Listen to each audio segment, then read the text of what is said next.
Hello everyone, मेरा नाम है Aakash Shukla. Welcome to CUT by super guide.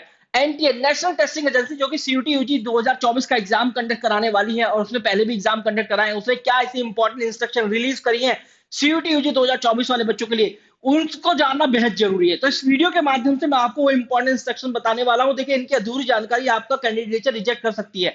Example के तौर पर मैं बता देता हूं कि कई बार क्या होता है, बच्चे जितने एग्जाम का फॉर्म फिल करते हैं उतने एग्जाम में अपियर नहीं होते हैं, जितने एग्जाम में अपियर होते हैं, जितने बच्चे किसी यूनिवर्सिटी को चूज करते हैं उतने बच्चे यूनिवर्सिटी के एडमिशन प्रोसेस में हिस्सा नहीं ले पाते हैं। अगर 3 लाख बच्चों ने रजिस्टर किया तो कई बार होता है कि 2 लाख 1 लाख बच्चे ही फाइनली एडमिशन प्रोसेस के लिए एलिजिबल हो पाते हैं। तो ऐसी बहुत सारी जानकारी है जो कि आपको पता होनी चाहिए। नेशनल टेस्टिंग एजेंसी ने क्या ऐसी इंपॉर्टेंट इंस्ट्रक्शन जो है रिलीज करी है आप लोगों के लिए। सबसे पहली इंस्ट्रक्शन ये है कि सीयूटी एग्जाम को पास कर लेने से या केवल सीयूटी एग्जाम में अपियर होने से ऐसा नहीं हो जाता कि आपका एडमिशन किसी यूनिवर्सिटी में हो जाएगा।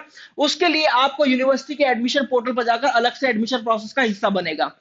और इसके अलावा दूसरी इंपॉर्टेंट इंस्ट्रक्शन ये है कि सीयूटी एग्जाम देने के बाद किसी भी यूनिवर्सिटी के अगर कोर्स में आप अप्लाई करना चाह रहे हैं तो जाकर यूनिवर्सिटी के एडमिशन बुलेटिन में जरूर चेक कर लें कि उसका कोर्स का एलिजिबिलिटी क्राइटेरिया क्या है।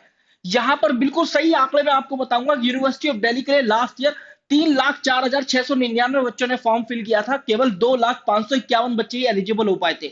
लगभग 1 लाख से ज्यादा बच्चों ने जो है रिजेक्शन का सामना करना पड़ा उन लोगों को, केवल इस वजह से कि वो एलिजिबिलिटी क्राइटेरिया सेटिस्फाई नहीं कर पाए। और किसी भी कोई भी एक्स वाई जेड रीजन रहे होंगे, लेकिन सबसे बड़ा रीजन यही था कि वे एलिजिबिलिटी क्राइटेरिया कोर्स का सेटिस्फाई नहीं कर पा रहे थे।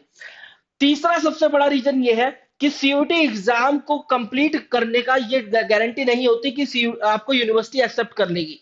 इसके लिए यहां पर कैंडिडेट में still face rejection based on the individual selection criteria of an institution, organisation, university. आपने सीयूटी का एग्जाम दे दिया तो आपकी परेशानी वहां पर खत्म नहीं होगी। मेन तो यूनिवर्सिटी, कोई भी ऑर्गेनाइजेशन, कोई भी इंस्टीट्यूशन है, जब आपको उसके एडमिशन प्रोसेस में हिस्सा लेना है वहां पर किस स्टेज पे आपका रिजेक्शन हो जाए कुछ नहीं पता।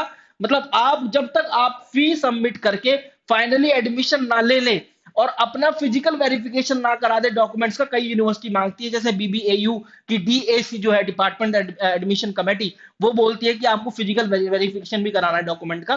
तो जब तक वो काम ना हो जाए तब तक मत मानिएगा कि आपका एडमिशन इंश्योर हो गया है या सुनिश्चित हो गया है। चौथा बड़ा पॉइंट आपके लिए, सीयूटी एग्जाम देने के बाद ये जरूरी है सभी एप्लीकेंट को यूनिवर्सिटी के ऑफिशियल एडमिशन पोर्टल को विजिट करना और इसके अलावा वहां पर जितनी भी इंफॉर्मेशन है उनको ठीक से पढ़ना and proceed to register separately to actively participate in the university admission process.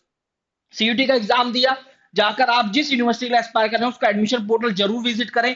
देखिए कि उसने एडमिशन प्रोसेस कब चालू किया है या नहीं किया। जैसे किया है तो तुरंत वहां पर रजिस्टर करें और जितने भी वहां पर जो भी एक्टिविटीज हो रही है उनके अंदर पार्टिसिपेट करें, चाहे वो फेज 1 का एडमिशन प्रोसेस हो, 2 का हो, 3 का हो, काउंसलिंग राउंड हो, फिजिकल वेरिफिकेशन हो, कुछ भी।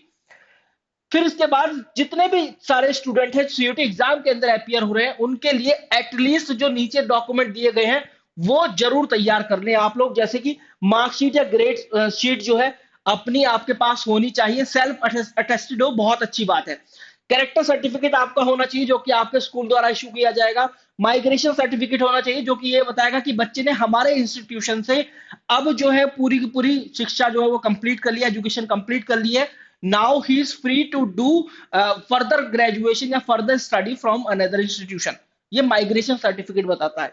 इसके बाद SC ST PWD EWS जो कैटेगरी वाला सर्टिफिकेट है वो आपके पास होना चाहिए। उसका डेट और फॉर्मेट वही होना चाहिए जो कि जिस यूनिवर्सिटी के लिए आप एस्पायर करें, जिसमें आप एडमिशन लेना चाहते हैं, जिसके एडमिशन प्रोसेस का आप हिस्सा बन रहे हैं, उन्होंने अपने एडमिशन बुलेटिन में इसका डेट और फॉर्मेट बताया होगा। जाकर उस एडमिशन बुलेटिन को चेक करो और देखो कि आपके सर्टिफिकेट, चाहे SC ST OBC NCL EWS हो, कि भाई कौन से सर्टिफिकेट किस तरीके का फॉर्मेट वहां पर लगने वाला है।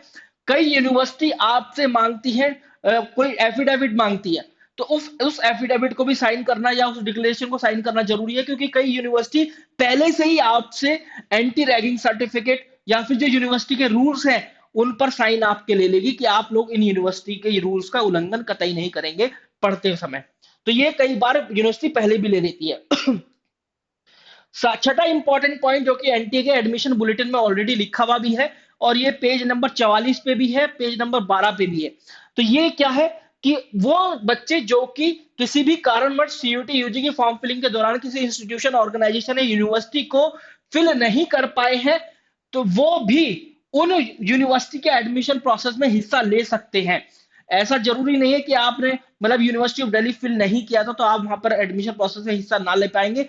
एटलीस्ट ये डॉक्यूमेंट, एटलीस्ट वो जो एडमिशन बुलेटिन एनटीए ने रिलीज किया था उसका पेज नंबर 12 और 44 यही कहता है कि किसी यूनिवर्सिटी, इंस्टीट्यूशन, ऑर्गेनाइजेशन में आपने आपसे अप्लाई करने में छूट गया है, अभी भी आप कर सकते हैं जाकर, लेकिन अगर आपसे अप्लाई करने में छूट गया है तो आप फिर भी उसके एडमिशन प्रोसेस में हिस्सा ले पाएंगे।